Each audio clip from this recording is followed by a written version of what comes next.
يا صباح الفل، صباح العسل، صباح الياسمين. عاملين ايه؟ وحشتوني جدا جدا من الفيديو اللي فات. فيلا بينا نشوف يومنا هيكون ماشي ازاي النهارده. صباحكم فل وهنا وياسمين، والشمس طالعه كده. افتحوا كده شبابيككم وافتحوا بلكوناتكم، دخلوا طاقه ايجابيه جوه بيوتكم كده. خلي عندكم امل في بكره، خلي عندكم امل في الحياه، خلي عندكم امل في كل حاجه حلوه ان شاء الله. يا رب كل اللي بيتمنى حاجه يا رب يلاقيها، واي حد بيأذي اي حد يا رب يبعد عنكم اي حاجه وحش، يبعد عنكم الشر. فيلا بينا كده نبتدي الفيديو. ما تنسوش بس تشتركوا في القناه لو مش مشتركين، وتنزلوا وتعملوا اللايك. فيلا بينا نشوف الفيديو هيكون ماشي ازاي النهارده وهنعمل ايه. وغيرنا بقى فرش الركنه دي، لاني الابيض بقى ما اقولكوش مع الاولاد الابيض ما بقاش ابيض. فاللي هو لازم بقى كنا لازم نقوم نغير وننظف حوالينا ونقعد في مكان نضيف جدا جدا جدا.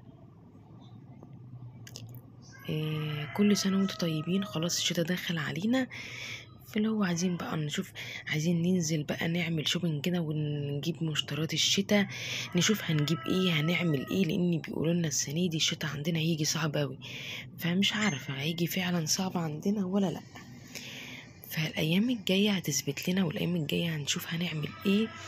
محتاجه منكم بس دعوه حلوه، ومحتاجه منكم سنده حلوه كده، اخواتي وحبايبي اللي ماليش غيرهم.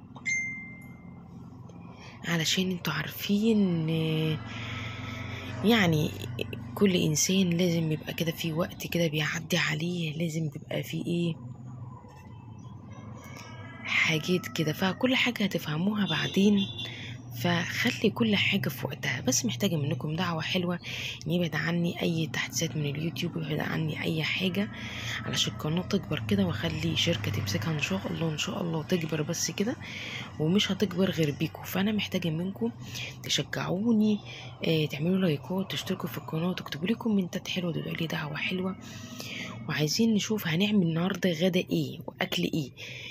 يا رب الوصفات تكون عجباكم، يا رب الاكلات اللي بعملها تكون بتستفادوا منها. شكرا شكرا شكرا على كل الكلام الحلو، شكرا على الدعم اللي بتكتبوه، بتقولوا لي الوصفات اللي بتعملها لنا حلوه. الحمد لله. الايام الجايه هعمل لكم وصفات حلوه قوي كمان هتعجبكم. فيلا بينا نكمل الفيديو مع بعض.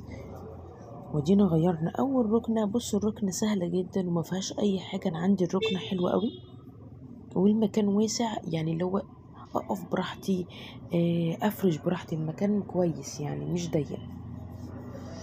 انا بشوف اماكن وصالات وحاجات يعني بتبقى ضيقه قوي، الواحد مش عارف اللي هو يعني مش عارف يفرش. عايزه بقى الايام الجايه اللي كل الشلت وكل الحاجه دي عايزه تتشيل الفرش بتاعها ويتغسل. بس انا مش عارفه اللي عامل الركنه دي، يعني شايفين الشلت بسوسته وكل حاجه، بس الزراير اللي فيها دي متخيطه. مش عارفه هتفهموني ولا لا. فالمفروض نفك الزراير دي.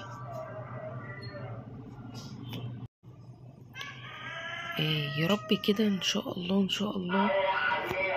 عايزه اقول لكم بقى، عملت صينيه كيكه امبارح. قلت بقى ايه ان انا اجربها مع نفسي الاول احسن اتكسف قدامكم، عشان الفرن الجديد اللي انا جبته صراحه كنت عايزه اجربه. فجربته، عملت صينيه كيكه جميله جميله جميله. هعمل معاكم وصفات حلوه. انا كل ده كنت عايزه اجرب بس الفرن، عايزه اشوف المعجنات هيطلع ايه، لان انتوا عارفين كل فرن وكل بوتاجاز ليه حاجه معينه. فجربت الفرن، عملت كيكه جميله. الايام الجايه هنعمل وصفات حلوه قوي قوي قوي قوي. اكتبوا لي لو عايزين اي وصفه معينه، اي اكله معينه نفسكم تعرفوها، نفسكم تعملوها، اكتبوا لي في الكومنتات، وانا عيني ليكم هعمل لكم كل اللي نفسكم فيه. مستنياكم بقى تشرفوني وتنوروني في الانتساب. هتلاقوا فيديوهات حلوه ووصفات حلوه قوي قوي قوي، وهتستفادوا منها كتير. فمستنياكم كلكم تشرفوني وتنوروني. فيلا بينا بقى نكمل الفيديو ونشوف الفرش بتاعنا ده نعمل فيه ايه. انا عايزه اقول لكم احنا كل ما بنقعد، اي حد كده هتلاقوه كده، يعني مش انا بس، اطفال كبار، احنا بنقعد الفرش ده بيقع.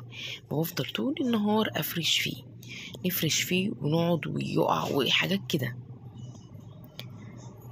فربنا يسهل بقى ونجيب كسوة كده للركنة كلها، تغطيها كلها من اولها لاخرها. بس عارفين اللي هو محتاجة يعني مبلغ حلو كده علشان يجيب ركنة حلوة تقيلة وقماش نظيف وقماش شكله حلو، علشان ما يضيعش شكلها.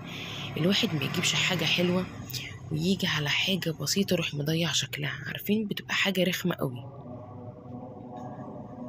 زي الإنسان لما بيبقى هو حلو وجميل وكل حاجة حلوة ومن جواه بيبقى فيه حاجة وحشة وبيطلعها، اللي هو بتطلع الحاجة الوحشة ليه؟ طب ما تعالجها. يعني انت بتطلع، انت كل حاجة فيك حلوة. الإنسان كده، أنا كده وكلنا كده، صدقوني أنا بعمل كده. أي حاجة وحشة جوانا بنطلعها، لأ نطلعها بحاجة حلوة. هتقولوا لي بتفرش الايد دي ليه؟ بفرش الايد علشان يعني لو حد سند، طفل يكون بياكل حاجة بتاع، يبقى حافظنا منها على الايد الانتريه، ومنها ادت شكل حلو يعني مش وحشة. اهو شو ادت شكل حلو وفرشناها وشكلها بقى جميل ازاي. نكمل بقى بقية الصالة ونشوف هنعمل فيها ايه تاني.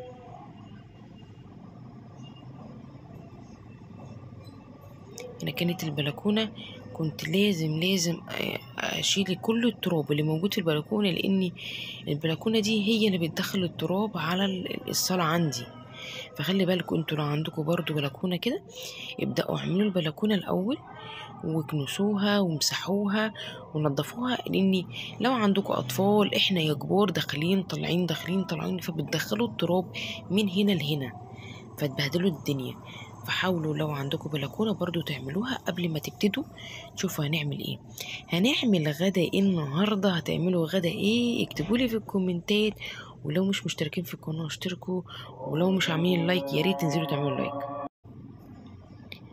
فانا دلوقتي هنا قلت بقى اكنسها وامسحها، وبعدين احط بقى الكراسي واحط الحاجه بتاعه البلكونه مكانها عشان تبقى نظيفة والمكان نظيف اللي احنا قاعدين فيه. اهو بصوا نضفناها اهو. هنحط بقى الكراسي مكانها. هي بدل الحتة دي نطفت، هتحسوا بقى ان براحة نفسية خلاص، والكراسي دي رجعت مكانها، وتلاقوا المكان متروق والمكان نظيف. اهو بصوا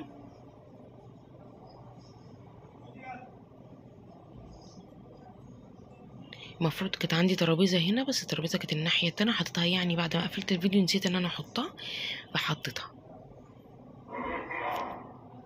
ولو في حاجه بقى عايزين تشيلوها في البلكونه تشيلوها، تكون المكان نضيف والمكان حلو.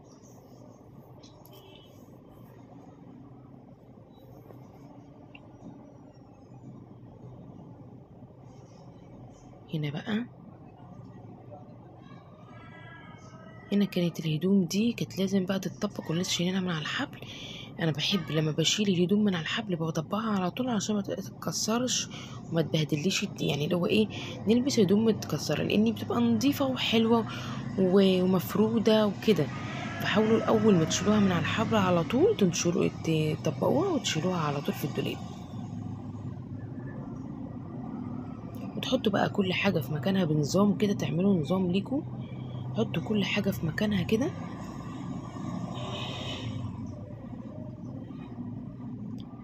التيشيرتات لوحدها، الشورت لوحدها، البناطيل لوحدها، هتسهل عليكم كل حاجه. تيجوا تشيلوها بقى في الدولاب، تبقوا عارفين تشيلوا على طول في كل حاجه، ما تركنوش حاجه وراكم. يعني انتوا حاجه قدامكم بتعملوها بتاع.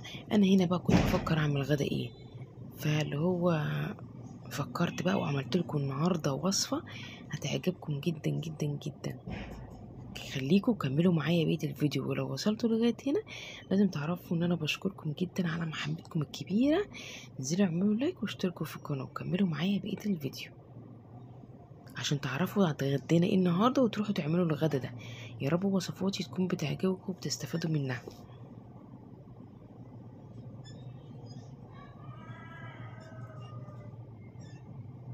اهو بصوا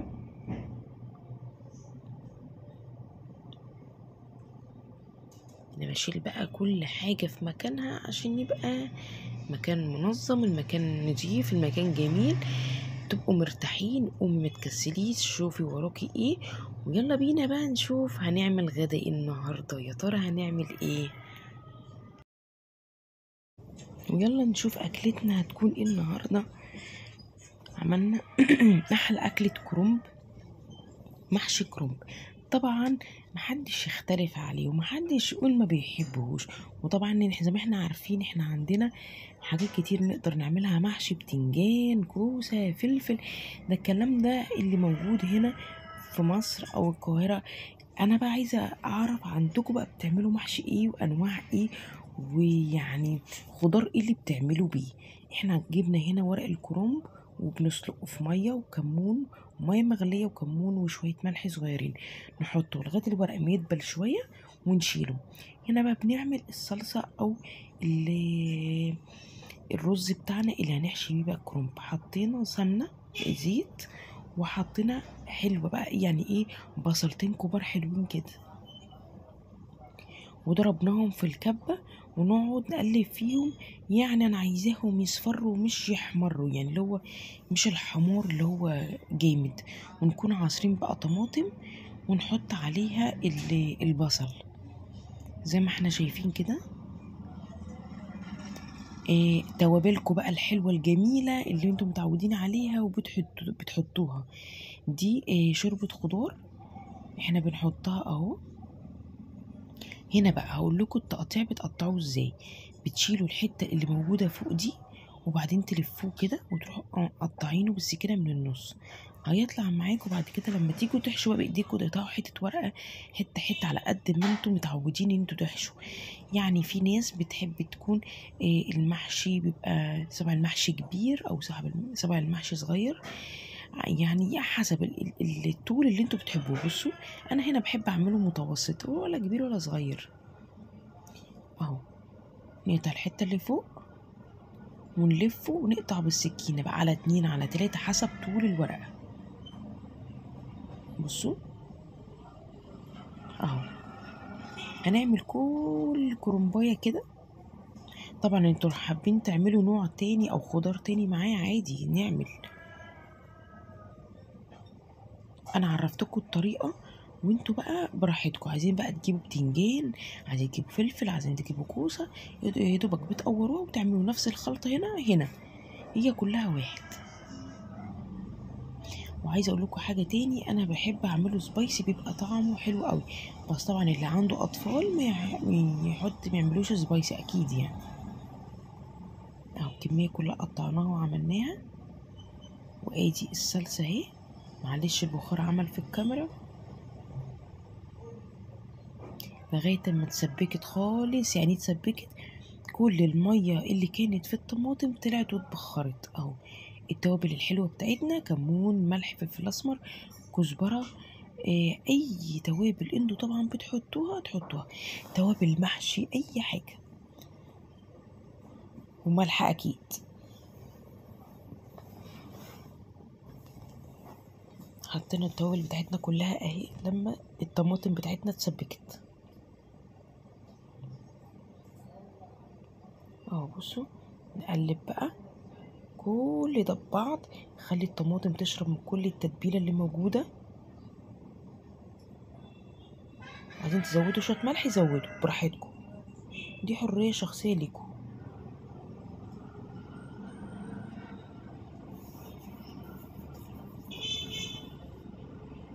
ودينا غطيناها اهو ونشوف هنعمل ايه. انا شلت شويه بس على جنب عشان حسيت ان الطماطم زياده. وبعدين انا بحب احطها وانا بحط بس الميه بتاعه المحشي، بحب احطها فيها بتبقى ميه المحشي حمرا. قطع الخضره بتاعتنا كزبره، شبت، بقدونس، بنغسلها حلو قوي نقطعها حتت صغيره جدا. وادي هو انا عملت الفلفل قطع عشان يدي ريحه حلوه. عايزه اقول لكم الفلفل بيدي ريحه جميله في المحشي. بصي يا ستي بقى هتحشي ازاي. هتقطعي حته حته زي ما احنا شايفين على قد ما انت عايزه. بصي بحب اعمله رفيع، عايزاه رفيع كده وحلو. شايفين اهو، مفيش اسهل من كده. لو محتاجه اي طريقه اكل او اي وصفه معينه اكتبي لي في الكومنتات وانا هقول لك تعمليها ازاي. اهي بصوا، وترصوا بقى يعني تعملوها زي تمشوا مع الحلة اهو. بصوا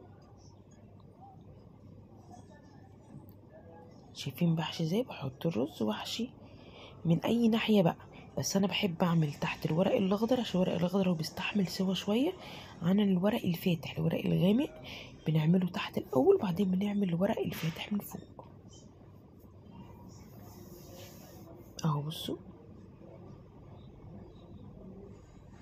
شايفين؟ هنعمل كل الكمية بالطريقة دي. ادينا عملناها اهو، وعملناها شكل جميل ازاي وشكلها حلو. كمل بقى. وادينا عملنا الفلفل دول ايه سبايسي شوية، ودينا عملنا الفلفل اهو حشيناه وعملنا كله. الصلصة بقى اللي سيبناها يعني انا قلتلكوا عليها، هنحط كده من فوق علشان يدي لون حلو، ومع المية اللي هنسقي بيها اللي محشي اهو. بصوا لو عندنا بقى لحمة شوربة لحمة، شوربة فراخ، اللي تحبوه اسقوا منه، بيبقى طعمه خطير خطير خطير. ألف هنا وشفا على كل اللي يجرب. إن شاء الله الوصفة دي هتعجبكم، ولو محتاجين أي وصفة اكتبولي في الكومنتات وأنا عيني ليكم. أهم حاجة تشتركوا في القناة وتنزلوا تعملوا لايك أهو. بصوا تقعدوا تهزوها كده عشان كل الشوربة، طبعا الشوربة دي بيتملحها وكل حاجة، مملحينها وكل حاجة. شوية الخضرة الحلوين دول، عايزين مش تحطوش الخضرة دول ما تحطوهمش براحتكم، دي حرية شخصية بتاعتكم يعني، بس هي بتدي ريحة حلوة اهو. بدورهولكوا هو ايه لسه اول ما يغلي. نعمل بقى شوية احلى شوية شوربة لسان عصفور. حطينا السمنة بتاعتنا وحطينا لسان عصفور، ونقعد نقلب لغاية ما يحمر خالص. لو عملناه محمرش الدرجة دي هيبقى معاكي معجن، خلي بالك. يا دوبك يغلي غلوتين وادفع عليه، واستنيني في وصفة جديدة ويوم جديد، واقولك سلام، باي باي.